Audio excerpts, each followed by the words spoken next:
ఓం శ్రీ మహాగణాధిపతయే నమః. శ్రీ మహాసరస్వత్యే నమః. శ్రీ గురుభ్యో నమః.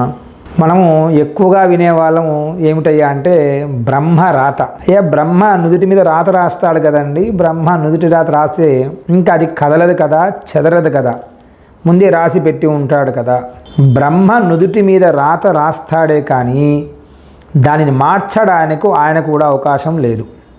చాలామంది విన్నాం కదా. ఇప్పుడు ఆ నుదుటి రాత నిజంగానే రాస్తే ఇప్పుడు ఇంతమంది ఇలా కష్టపడుతూ వెళ్తూ చాలామంది సక్సెస్ అయిన వాళ్ళు చాలామందే ఉన్నారు. రాజయోగం ఇచ్చి రాజసీట్లో కూర్చోబెట్టి కూడాను వాడు చేసే దుష్కర్మల వలన, వాడి పాపాల వలన, వాడు చేసిన అనేకమైన ఇబ్బందుల వలన వాడు నీచ స్థితిలోకి వెళ్ళిన వారిని కూడా చూస్తూ ఉన్నారు మీరు. మరి వాడు రాజయ్యాడు కదండి, వాడికి రాజయోగం ఉంది కదా, ఇంకా రాజయ్యే అవకాశం లేదా? ఉంటుందేమో, కానీ వాడు ఎలా మారాలి అంటే ఏమిటి? రాజు అవకాశం వచ్చినా కానీ వచ్చిన అవకాశాలను మనము పూర్తిగా పట్టుకునే విధముగా ఉండాలి. అలా పట్టుకోకపోతే ఏమవుతుందో. మరి బ్రహ్మరాతనే కదా. బ్రహ్మత రాత నుండి మనము కష్టపడి ఒక స్థానానికి వెళ్ళి మళ్ళీ ఆ స్థానం నుండి దిగజారి పడిపోయిన వాళ్ళు చాలామంది చూసి ఉంటాము. అదే స్థానాలను పట్టుకొని మెట్లలాగా ఎక్కుతూ చాలామంది ఎదిగే వారిని కూడా చూస్తూ ఉన్నాము. ఇవన్నీ ఎలా సాధ్యమవుతాయి?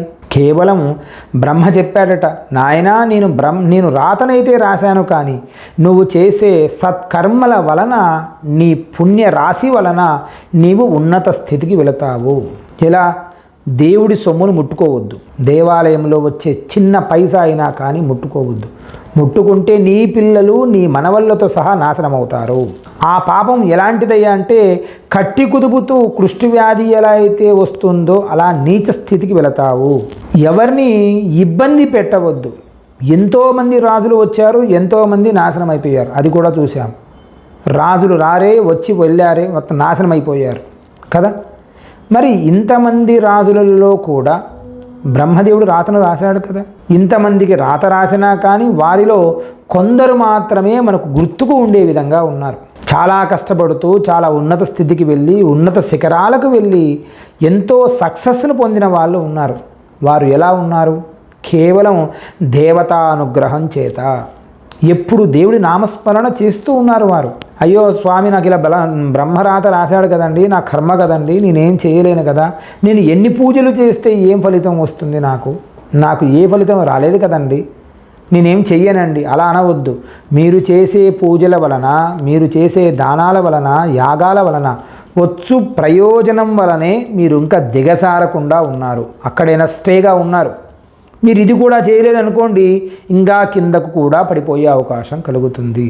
కాబట్టి ఒకానొకప్పుడు పూర్వము విభుముఖుడు అనే రాజు ఉండేవాడు. అతని 50వ ఏట మరణం ఉంది అని జాతకంలో ఉంది. అతడు వెంటనే వెళ్ళి బ్రాహ్మణుడి వద్దకు వెళ్ళి అడిగాడు, ఆశ్రయించాడు. అయ్యా, నా 50వ ఏట మరణం ఉంది అని చెప్పారు కదండి, మరి ఈ మరణం పోవడానికి ఏదైనా అవకాశం ఉందా? వెంటనే ఆయన చెప్పాడు, నాయన మృత్యుంజయ జపం ఉంది నాయన, ప్రతిరోజు కూడాను అక్షర లక్షల పాటు నువ్వు సంఖ్య ప్రమాణం చేత మృత్యుంజయ జపం చేయడం వలన నీకు ఎలాంటి అపమృత్యు భయము రాదు, ఉండదు. వెంటనే ఆ జపం ప్రారంభం చేశాడు. అతను చివరకు 128 సంవత్సరములు బ్రతికాడు. మనకు పురాణాలు ఊరికి చెప్పవండి. మంత్రాలకు నిజంగానే చింతకాయలు రాలవు, అదైతే వాస్తవం. కాకపోతే మంత్రాలకు నీలో శక్తి కలుగుతుంది. శక్తి కలిగితే చాలు కదా, నీ శక్తి వలన చింతకాయలను తెప్పించుకుంటావు, లేకపోతే కోయిస్తావు, సరిపోతుంది కదా. చింతకాయలు రాలడం ఎందుకు? అనవసరంగా లేనిపోని కష్టం. కూర్చున్నావు, ఇక్కడే కూర్చుంటావు. నీ శక్తి అంటే డబ్బు, నీ శక్తి అంటే బలము. ప్రతివాడికి కావాల్సింది రెండే కావాలి, అంగబలం, అర్ధబలం. ఈ రెండు వస్తాయి కదండి జపం చేయడం వలన, దానాలు, హోమాలు, యాగాలు చేయడం వలన. ఇంకా అప్పుడు మంత్రకాయలు, చింతకాయలు ఏమిటి, ఏమైనా రాలిపోతాయి. కాబట్టి ఏదో చెప్పారు మనం చేసినట్టుగా ఉండకండి. మీరు నిత్యానుష్ఠానం మాత్రం మానవద్దు.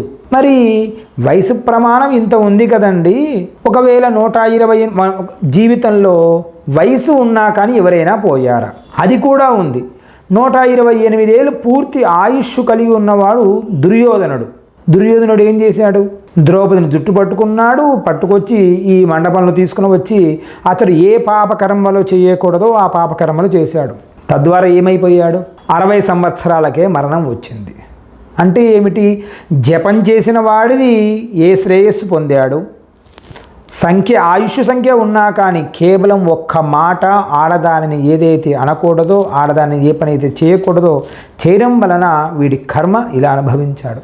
కాబట్టి ప్రతిరోజు అవకాశం ఉంటే జపము, తర్పణము, హవనము, దానము, స్వామి నమస్కారం ఎంతో శ్రేయస్కరం. మరి వాడు చాలా పూజలు చేశాడండి, వాడు చాలా త్వరగా చనిపోయాడండి, ఇవి కూడా మనం వింటూ ఉన్నాము. వాడు ఆకులా రాలిపోయాడండి, వాడికి ఇంక అంతకంటే ఏమి కావాలి?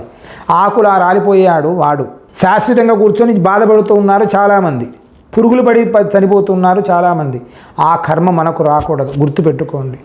అవకాశం ఉంటే ఎవరికీ చెడు చేయవద్దు, ఎవరిని చెడు మాటలు మాట్లాడవద్దు. ఇష్టమైతే భగవన్నామస్మరణ చేయండి, నారాయణ నారాయణ నారాయణ. వాడు నన్ను తిట్టాడు అనుకోండి, నారాయణ నారాయణ. వాడు నన్ను పొగిడినా కానీ నారాయణ నారాయణ నారాయణ. ఎందుకంటే మన శృంగేరి పీఠం కానీ, కంచిపీఠం కానీ, పరమాచార్యుల వారి పరంపరలో ఉన్న ప్రతి వారు కూడాను ఉదయం లేచినప్పటి నుండి మొదలుపెట్టే ప్రతి నామం ఏమిటయ్యా అంటే నారాయణ నారాయణ నారాయణ. అది ఎందుకు నారాయణ మంత్రం అంటే, నువ్వు మంచి చెప్పినా నారాయణ, చెడు చెప్పినా నారాయణ, ఆయనే చూసుకుంటాడ్రా, నాకెందుకు. కాబట్టి ప్రతిరోజు కూడాను భగవన్నామ స్మరణ చేయడం వలన మన నుదిటి రాత ఖచ్చితంగా మారుతుంది. అంతేగాని మంత్రాలకు చింతకాయలు రావని మాత్రం అనకండి. మీరు దైవనామస్మరణ మాత్రం మీకు తోచిన విధముగానే చేయండి. అంటే పురాణాల ప్రకారం ఏదైతే చెబుతున్నారో ఆ ప్రకారమే చేయండి. తద్వారా మీరు సత్ఫలితములను పొంది ఈశ్వరానుగ్రహం సంపూర్ణముగా పొందవచ్చు. మంగళం మహతు. స్వస్తి.